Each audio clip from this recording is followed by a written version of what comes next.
35 words. That's all it took to launch a revolution.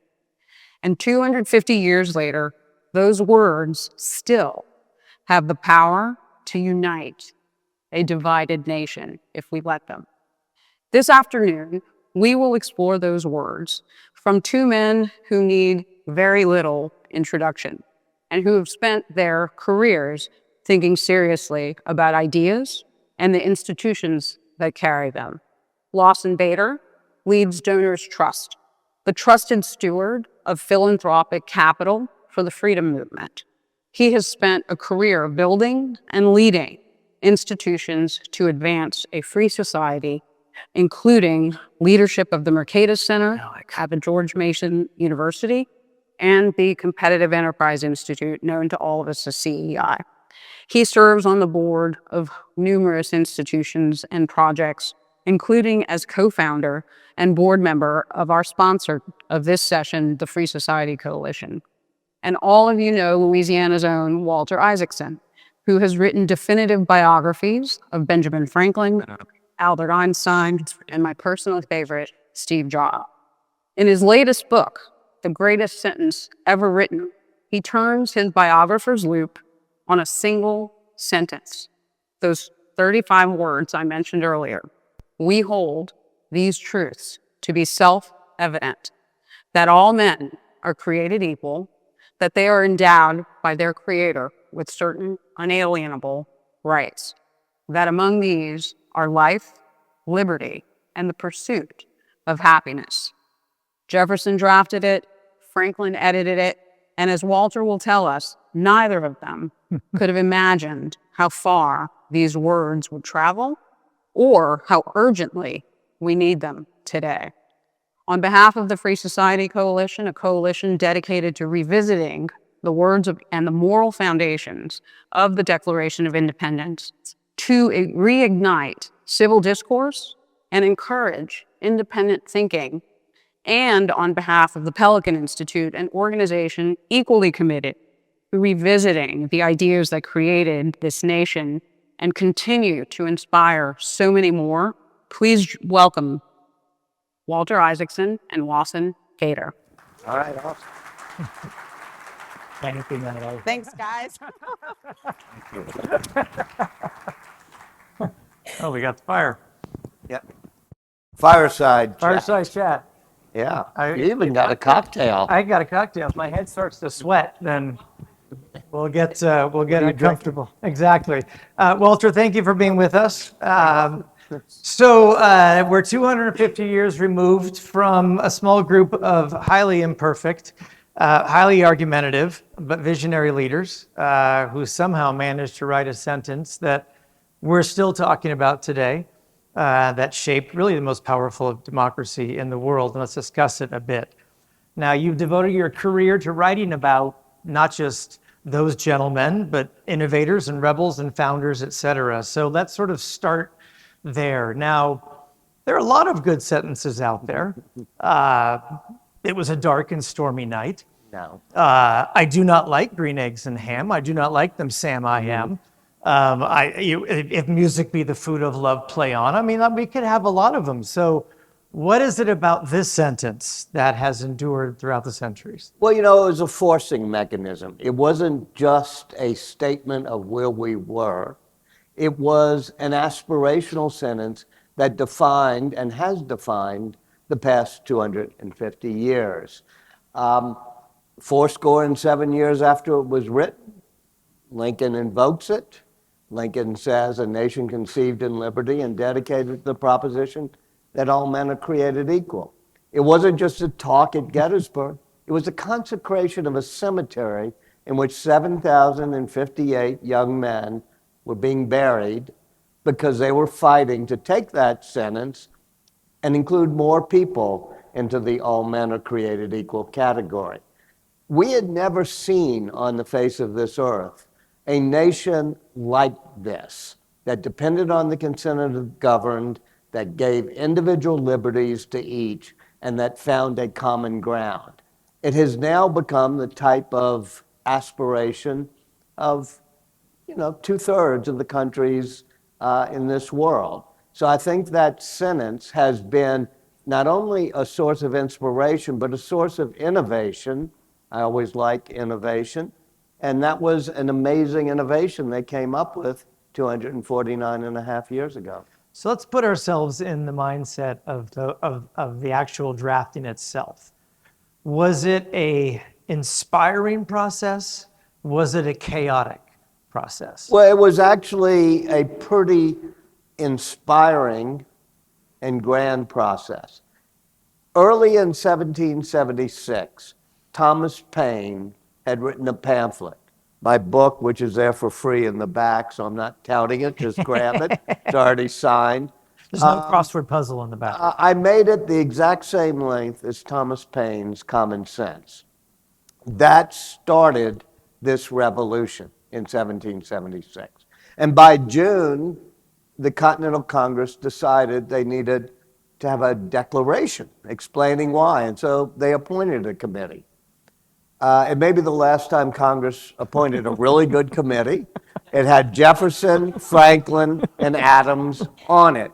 And in a second floor room on Market Street in Philadelphia, they went through 5 drafts, especially of this sentence, but 5 drafts of the entire declaration.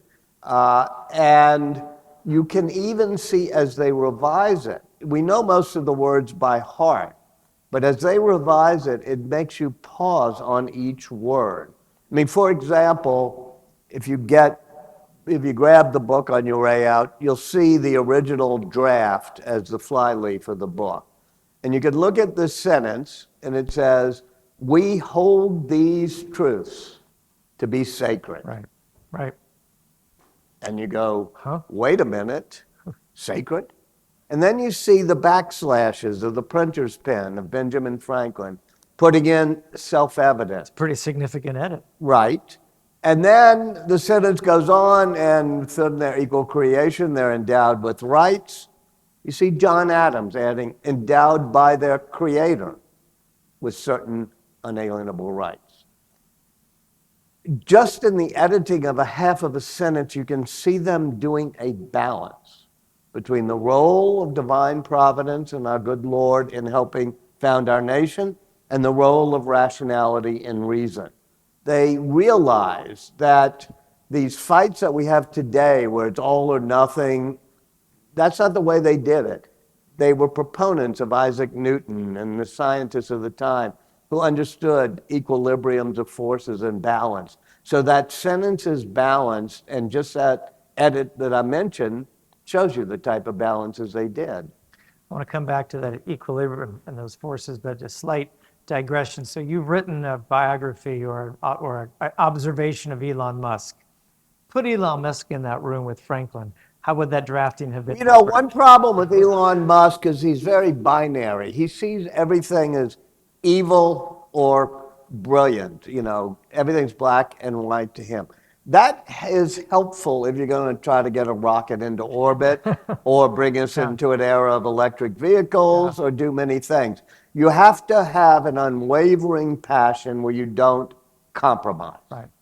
Benjamin Franklin says, both in the drafting of the Declaration and 11 years later in the crafting of the Constitution, he says, compromisers may not make great heroes, but they do make great democracies. You have to be able to get the balance right.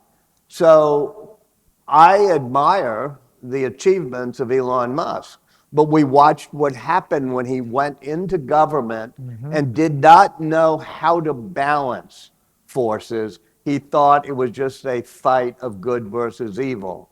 And it's good to have passionate people in this world, but it's also good to have people who know how to listen and craft balances. Absolutely.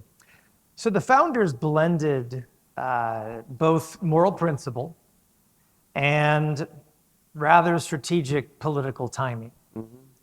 We've got political policymakers in the room. How should today's policymakers try to balance idealism with pragmatism? I think that's a key question, and it's a question we don't always get right. And by the way, the founders didn't get it totally right. You have to know when to compromise, when do you have to stand true to principle. When they write the Declaration, Jefferson, who has 400 slaves that he owns, writes sentence after sentence denouncing slavery. I mean, he knows it's wrong, and in the end, they take him out. They have to do a compromise. And Franklin kept a ledger in his life of all the errors he made and how he rectified it. And one of the errors at the very end he feels that he made was that he compromised too much on the issue of slavery at the founding. And he had once owned 2 slaves, but in his 30s he realizes how abhorrent it is. He frees his slaves. He becomes the president of the Society for the Abolition of Slavery. But John Adams, who's also an abolitionist, says it's too volatile of a subject to touch at the moment. We have to compromise it. So they made that compromise. Great historians. We're having Book Fest at Tulane in about 2 weeks. Annette Gordon-Reed, who wrote The Hemings of Monticello, the biography of Jefferson and Sally Hemings, is there with 2 or 3 other people saying, did they get that compromise wrong, or did they have to make that compromise? So that's a difficult thing to do. And Franklin, as I said, felt he got it wrong, tries to rectify it by becoming the president of the Society for the Abolition. And that in some ways tracks our national narrative in which we had that flaw at the very beginning, but for 250 years, step by step, including the 7,058 buried at Gettysburg, that sentence gets invoked to try to rectify it. The Seneca Falls Declaration, when the women demand the right to vote, it quotes this sentence. Dr. King, in his last speech, he quotes this sentence. LBJ, when he signs the Civil Rights Act, quotes this sentence. Ideas do matter. Yeah, and words actually matter.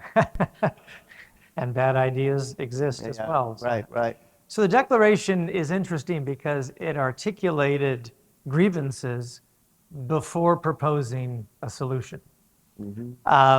Do we today rush too quickly to solutions without defining the problem well enough? Yeah, I think we do. I think the Declaration, that sentence in particular, defines a notion of common ground in the American dream, which I know you've talked about quite a bit today. And to some extent, it says, what do we put into the commons versus what is individual and what is private? And they did that. When I first went up to Boston to college, I saw the Boston Common, and I saw Cambridge Common. So those are nice, not as nice as Audubon Park, but they're nice parks. I realized the word commons meant it was a ground where they put it in common so that commoners, and that's where the word comes from, people who didn't own property, could all graze their herds. And so it becomes symbolic of the things we put in common. Franklin and his group in Philadelphia, they put fire protection, street sweeping, militia, the night watchman and the constable, education, the academy for there. They put healthcare. The Philadelphia Hospital is a public-private partnership where part of it is in the commons. This is a balance they strike. Our debates now, whether the Pelican Institute, Louisiana legislature, the government in Washington shutting down because we think it's an all or nothing struggle, say on healthcare. We shut down the government on healthcare. The founders realized it was a question of, in order to have everybody feel they have a stake in society, we have to totally guard the right of private property and people to succeed. But we also have to say, to make sure everybody has a stake, we have some things like the commons where people can graze their sheep. If you frame it in that way, it doesn't become these all or nothing debates where one side accuses the other of being fascist, this side accuses the other of being a communist. No, It's just a question of getting the balance right of how do we have a society that has common ground as well as private property. Often I think in terms of economics, and we have trade-offs, and there's a conversation about property rights defined as how we trade property rights, which is not always the same.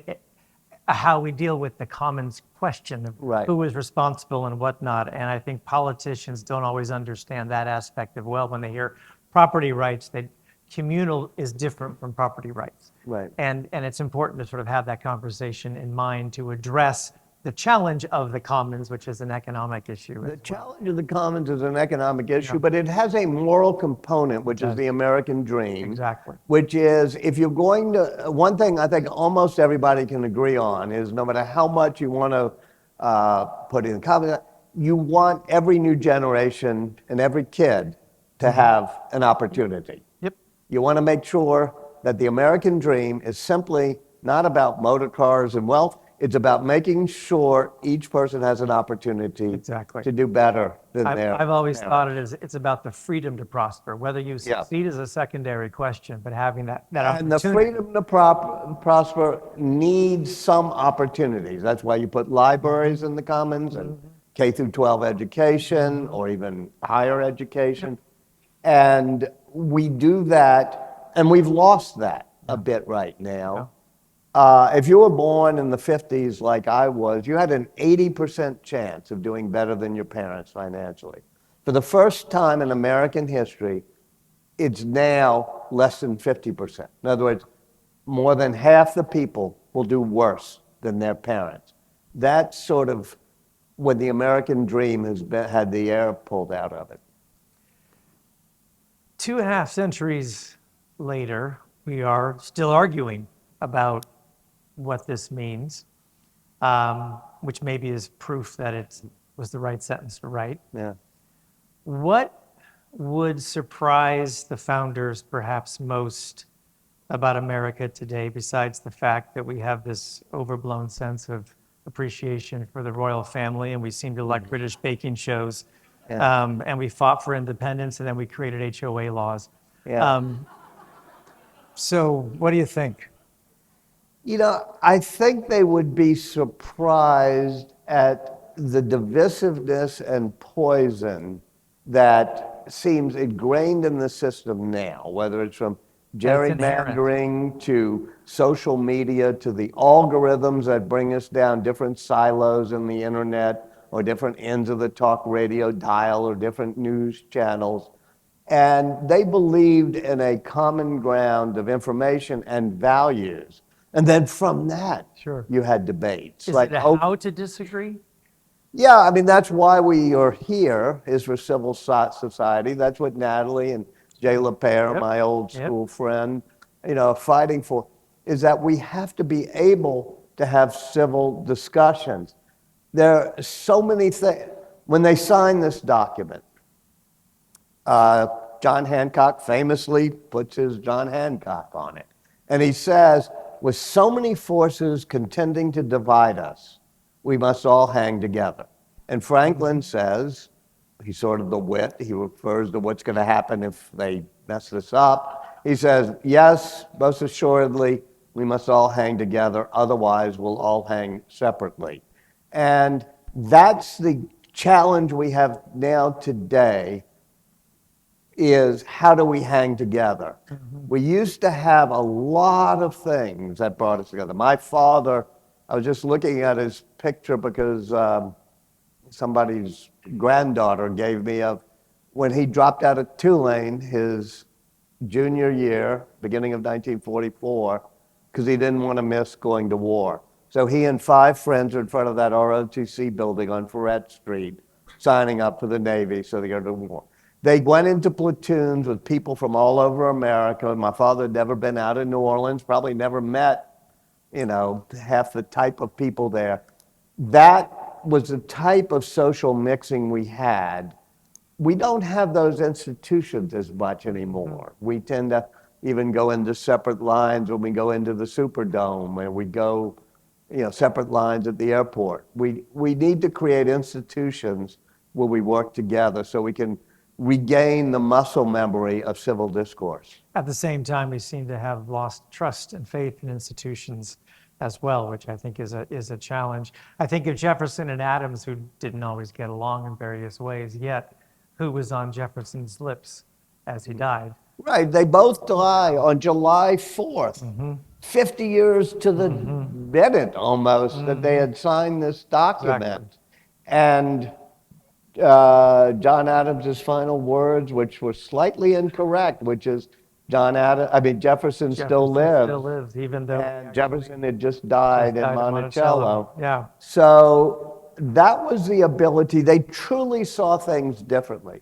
For example, the most fundamental thing they saw differently was, what is the purpose of an economy? They were able to think that deeply. And Adams and Hamilton thought the purpose of economy was primarily to generate wealth, which of course is a purpose of economy. Jefferson says, no, the overriding purpose is to create a good society, a stable society where people can rise to their level of opportunity, based on opportunity. And so they had these philosophical discussions. They really did not get along when they were running against each other and stuff. No. But in the They were some neat end, the politicians. letters they exchanged near the end of their lives shows us how we should do it as a nation. Yeah. So let's delve a little more into that. So that the founding generation really did believe deeply in what I would just describe as civic virtue. That a democratic republic does require some sense of this common ethic, a character. And I don't view that idea as outdated, although some might. And I would suggest it is probably more urgently needed today than we needed it in the 50s. We were very divided. But what happens 50 years ago? We celebrate our 200th, our bicentennial. Gerald Ford rings a Liberty Bell. Yep. The tall ships may not make it to Baton Rouge, but they made it to New Orleans. We all came together and we healed. We are at that situation now, but nobody's ringing the Liberty Bell for the 250th. And we should. Yeah. In Washington, here, everywhere else, we should say, let's pause this divisiveness. And at least for 1 year, in celebration of our 250th, practice again that ability to have a civil dialogue. It would be nice to think of today's chapter less of really loud disagreement and more of one of renewal and reinvention. Exactly. If we were to jump ahead, or let's not jump ahead yet. If we, as we celebrate the 250th, and I agree with you that it's very different from, as we were talking earlier, 50 years ago with, I remember the Freedom Train and other things that were coming in. Bicentennial moments. What, without being too optimistic perhaps, what should we be most proud of 250 years later?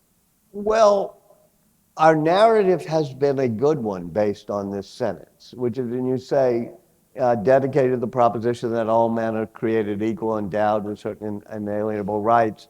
That wasn't very true, but we did, over the course of the first 100 years, end up ending slavery, then enfranchising women, so we've become more inclusive in what that sentence means.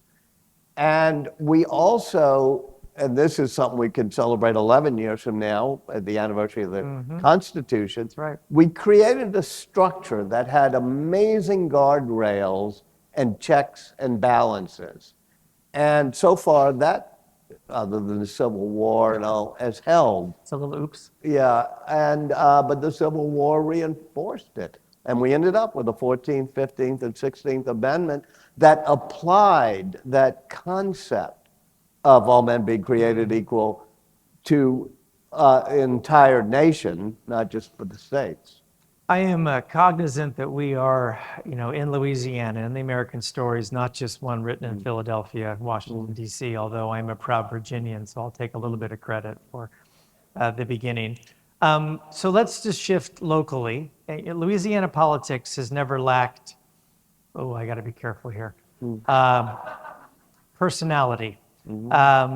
What strengths do Louisianans possess that position this state well for the next generation? Louisiana has an amazing strength that could be a template for the nation right now, which is we have strong politics, but we share, and not just a common ground, but I'll call it the neutral ground, where we're all there together, asking for the beads, rooting for the Saints, sucking the heads of crawfish, jazz. There is not just a civility, but a friendliness in Louisiana. And I was just at Norman Francis's funeral this morning. You know, whether it's Governor Jeff Landry or Mayor Helena Marino, whatever, different parties, they do get along. You know, people in Louisiana feel there's a spirit, and they tend to be friendlier and they tend to get along. And even though, you know, politics has its characters, the characters tend to be people who kind of like other people. I mean, you can look at our elected officials, they don't hate. They go to the games together. They stand on the neutral ground together. And so I think that ability to disagree without being disagreeable is something that we lead the nation in, and the nation should follow us. Yeah. Well I said. mean, look at it. When you can look at John Kennedy, Bill Cassidy, Landry, Billy Nungesser, you know, I was just Troy Carter, Helena Marino. These are not hateful. These people don't hate. They love to party, and they can get, you know, and they'll disagree, but they'll get along. There was a time, and I worked on Capitol Hill many, many decades ago, and there was a time when you had a certain camaraderie on the Hill, and I can tell you that does not exist. No, it today. definitely Among doesn't staff, exist. among members, regardless of the political party. The culture has changed dramatically to the detriment. Absolutely. And that has nothing if to you do with ever the go swamp back to question. Washington, those of you who are from Washington, go to the Washington Mardi Gras and go to the thing, the Hilton there, and listen to every one of the delegation, all the politicians, and listen to John Scalise praising Cedric Richmond and Troy Carter, and all having a good time. We could lead the nation in saying, hey, we don't have to dislike each other, especially on our birthday. Yeah. So if historians write about Louisiana 50 years from now, what decisions do you think made in this decade will matter the most? I'll just give a narrow one, just because it's in the top of my mind, because most of you knew Norman Francis, and he and I was his vice chair at the Recovery Authority. And one thing we did when the hurricane, when the waters receded, the earth began to heal, is we said, we don't want to rebuild the city we had. We want to build the city we should have had. And we did it with the school system first. And we created a school system. In fact, I know Joe Cow is here, who's on Bessie, if you want to wave your hand on this. But the Board of Elementary and Secondary Education. We decided to have school choice, basically. We decided that all schools would be chartered and independent. They'd get to decide how late they'd stay open. Parents could go to whatever school they wanted. The money would follow the student. And secondly, we followed, of all places, I almost hate to say it, Mississippi, with the Barksdale plan of serious reading and math. And so now our test scores are much better. Our schools in New Orleans are just so much better that the school Jay LaPere and I went to, Newman, its biggest problem, because it's a private school, is the Willow School nearby is attracting, you know, Jim Barksdale, the billionaire, his grandchildren all go to the public schools now. So I think if we can just make education and parental choice in education, competition in education, if we can make that a byword of Louisiana, there's a lot else we have to do, and I know Pelican is very involved in making sure we don't clog up businesses and make sure businesses can't work anymore. But I'm casting my lot this morning, at least, today, on education. Because that gives the American dream a possibility. What Franklin does first, that Academy for the Education of Youth. I travel all over the country, and I would say while you describe it as a narrow opportunity right now, that narrow opportunity is being repeated in every single state that I speak in. And everybody's saying, And, we the got to exact get off same some thing. high horse, and I'm going to say something that'll probably annoy some of these people in this room. But if we're sitting there pulling our hair out about what bathroom some person who thinks whatever can go to, I don't know. That could be it's not in the top 100 problems we have with education. We got to Yeah, worry that that's they not can't what we mean read. by education. Yeah. We mean And by- yeah. let's not rip Exactly. ourselves apart on that. Yeah. And yeah. Yeah. By the way, on business though, the other thing is business reform, and I know that's been a Yep. theme here. Yeah. And you get back to Elon Musk. He said we used to be a nation of risk takers, and we could do things. Now you can't build almost anything. He's been able to build factories, but in general, instead of being a nation of risk takers, we're a nation of regulators. Yep. And it's why we don't have enough housing, why we don't have great infrastructure, is everybody can say no, but it's hard for people to say yes to get things done. I made the joke about the founders returning and thinking we fought the largest country in the world and now we have HOA laws. But Yeah. you look at the red tape and that's a And you metaphor, can't even but the get the reality. high-speed trains. You Yeah. spend billions of dollars for No. high-speed trains in California, and nothing got built. It's a little embarrassing. So let's, the last couple of minutes we have, let's sort of end with this question of this sentence and what it does, I think, ask us today, not just appreciating what it has allowed us to become.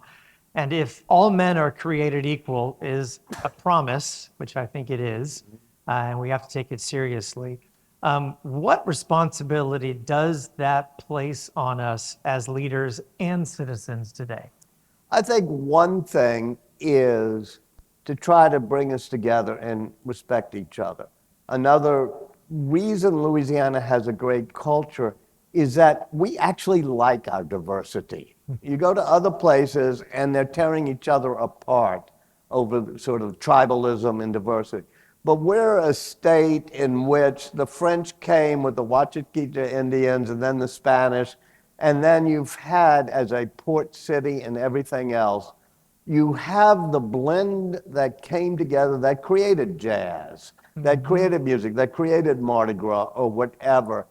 And so I think it's particularly important, if incumbent upon us, as you would say, if we're going to get that sentence right, that we appreciate different people of different sorts and what they add to the gumbo that is our nation. During his lifetime, Benjamin Franklin donated to the building fund of each and every church built in Philadelphia. And at one point, they were building a new hall for preachers of the Great Awakening who were coming around, road preachers. And he wrote the fundraising document. He said, even if the Mufti of Constantinople were to send somebody here to preach Islam to us and teach us about Muhammad, we should offer a pulpit and we should listen for we would learn. And on his deathbed, he's the largest individual contributor to the Mikveh Israel congregation, the first synagogue in Philadelphia. I mean, you're from up there, so you know. So when he dies, instead of his minister accompanying his casket to the grave, all 35 ministers, preachers, and priests linked arms with the rabbi of the Jews and marched with him to the grave. That's what they were fighting for back then, and we can still preserve today. Yeah. You write about the first sentence. I speak a lot about the second sentence, about the secure these rights government has instituted, among et cetera. Actually, I'm sorry, the first sentence is... When in the human Wh- court, yeah, yes, exactly. yeah. We're just eliminating the first paragraph. Yeah. It's a That preamble was anyway, a so throat-clearing that's fine. paragraph. Exactly. It's fine. And it's interesting, you talk about the second sentence, to secure these Yeah. rights. Mhm. It's always a bit of a debate because, I don't know, they have lots of typos. There's a dash, which makes it all part of one sentence, but there's also a period. So it's hard to know Well, we'll just go whether with the second pursuit of sentence. happiness, period, Or- yeah. But Give the us key that second part, is yeah. the whole role of and I deal now with the role of philanthropy, and we exist to pursue our life, liberty, and happiness because we use our time, our talent, our treasure, much as Franklin did, to address civil society issues. Right. in whatever we have as part of the social fabric of this country, which makes us so incredibly unique with the rest of the world. Totally unique because Tocqueville, who is the most quoted but least read writer about America ever, Exactly. said it's a great contradiction. They love their individual liberty, and yet they form associations Exactly. to do things like schools Exactly. and hospitals. And what a contradiction this is. Right. No, Jefferson, Franklin, Adams, they wouldn't have thought it was a contradiction. They would think that independent, rugged individuals who get together to do barn raisings and quilting bees and form associations, including your donors association type thing, that is the fabric. It's like the warp and weave and woof of the fabric of America. Exactly. Exactly. It's so important. Last question. Are you optimistic, hopeful about the next 250 years? Why or why not? I think it's up to us. Einstein, we went through a period like this in the 50s with McCarthyism, and Einstein said to his son, I've seen this before. I saw it when the Nazis rose, when Einstein was growing up in Germany, then when the communists came in. But then, after a while, Senator Joe McCarthy gets wiped out by Eisenhower, by Joe Welch, the Council of the Army, by Edward R. Murrow of CBS. And Einstein says, it's amazing. America seems to have a gyroscope. It's democracy. It knows how to right itself. I'm not one to say Einstein's not totally correct, but what he didn't, I think, appreciate was it doesn't just right itself. We have to write it. It's us that is the democracy. And so even in this period where so many things seem to be falling off the guardrails, I just admire a lot of the people in this state who are saying, okay, I may love Trump, or I may hate Trump, whatever, but I'm in favor of those guardrails. And I've watched even Amy Coney Barrett do it. John Kennedy, our senator, did it today. There are things we have to do to say, we have to say, no, no, no. These are our principles. These are our guardrails in the Constitution. Well, if the founders could revise a sentence that was worthy of history, surely we can ensure our politics and our fights and our thinking that we can recommit and commit ourselves to those same principles that launched this great experiment that we are all part of. So, Walter, thank you. Thank you. For the conversation. And Louisiana will show the way. Exactly. Daniel? Thank you all. Thank you very much. Thank you. Appreciate it.